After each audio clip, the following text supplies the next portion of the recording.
So you did everything right. You got into bed early, you logged a full 8 hours, and yet the alarm goes off and you feel like you were literally hit by a truck. Well, welcome to This Explainer. Today, we're diving into and finally solving the deeply frustrating mystery of why time spent in bed absolutely does not equal energy in the morning. Think about it for a second. You didn't do any late night partying, you didn't binge watch shows until 2 in the morning, you honestly thought you nailed it. Yet here you are, feeling like you could use a nap before you've even had breakfast. The answer isn't that you just need more time under the covers, it's actually about what secretly happened while you were under them. Let's think of sleep kind of like a massive software update for your phone. If your Wi-Fi keeps disconnecting, the update fails, right? And that happens even if the phone is plugged into the wall all night long. Well, restorative sleep works exactly the same way. It totally relies on your body successfully completing uninterrupted sleep cycles, not just clocking a specific number of hours. And that leads us directly to our first major clue, which is timing. Look, you might get a solid 8 hours on a Sunday night, but if you completely shifted your sleep schedule over the weekend, you've essentially given yourself social jet lag. Your body is biologically operating in a completely different time zone. Okay, but what if your schedule is actually perfect? What if you're consistent every single day and you're still waking up exhausted? Well, fixing your schedule isn't going to help much if your rest is being silently fractured from the inside. Now, you might confidently say to yourself, hey, I didn't even wake up last night. But here is the crazy part. Your brain can actually be yanked out of deep sleep for just a few seconds at a time. You will never consciously remember it happening in the morning, but believe me, your nervous system feels every single interruption. This brings us to a really crucial concept called sleep continuity. You see, sleep isn't just one big, solid block of time. It's more like a highly fragile chain of repeating cycles. And when those tiny, unrecognizable micro-awakenings fracture that chain, you completely miss out on the deep, physical recovery phases. So you paid for 8 hours, but you kinda only got the cheap stuff.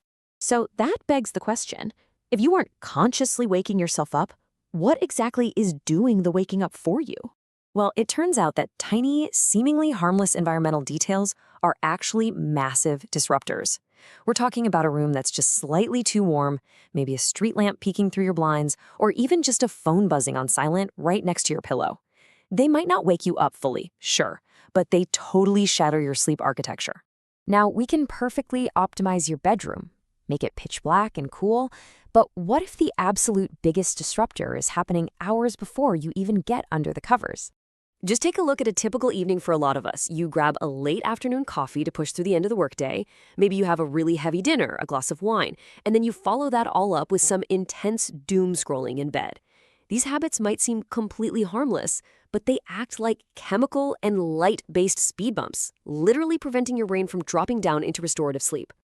And that brings us to what might be the ultimate, most frustrating paradox of all. How on earth can you be so physically exhausted, your eyes are heavy, and yet you are completely unable to fall asleep?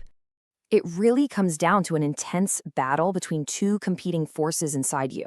On one side, you've got your sleep pressure. That's the physical fatigue that builds up like a draining battery all day long. But on the other side, you have mental arousal. We're talking cognitive stress, anxiety, or just a brain that absolutely refuses to shut down. The harsh reality here is that being physically exhausted is just not the same thing as being mentally sleep-ready. You simply cannot force your brain to power down when it's suddenly deciding to replay some incredibly awkward conversation you had 3 years ago. That mental arousal acts like a massive roadblock, no matter how tired your muscles actually feel. But wait, what if the root cause of your nighttime tossing and turning actually begins right in the middle of the day? Think about it. If you wake up, immediately sit at a dimly lit desk all day, and barely move your body, you are severely undermining your body's ability to recover at night. Your daytime behavior physically programs your nighttime sleep. You kind of have to earn that sleep pressure through bright daylight exposure and actual physical movement.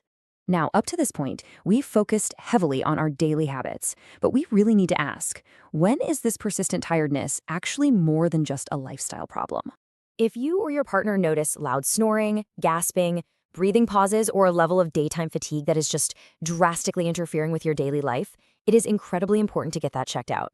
We aren't diagnosing anything here, of course, but healthcare professionals can determine if an underlying sleep disorder is severely fracturing your rest without you even knowing it. So, what's the big takeaway from all this?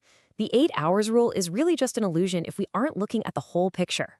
The duration means absolutely nothing without quality, proper timing, and uninterrupted continuity.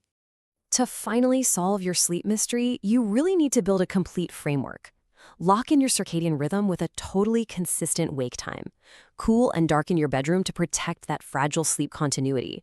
And above all, prioritize daytime sunlight and movement so your body actually knows when it's time to shut down for the night.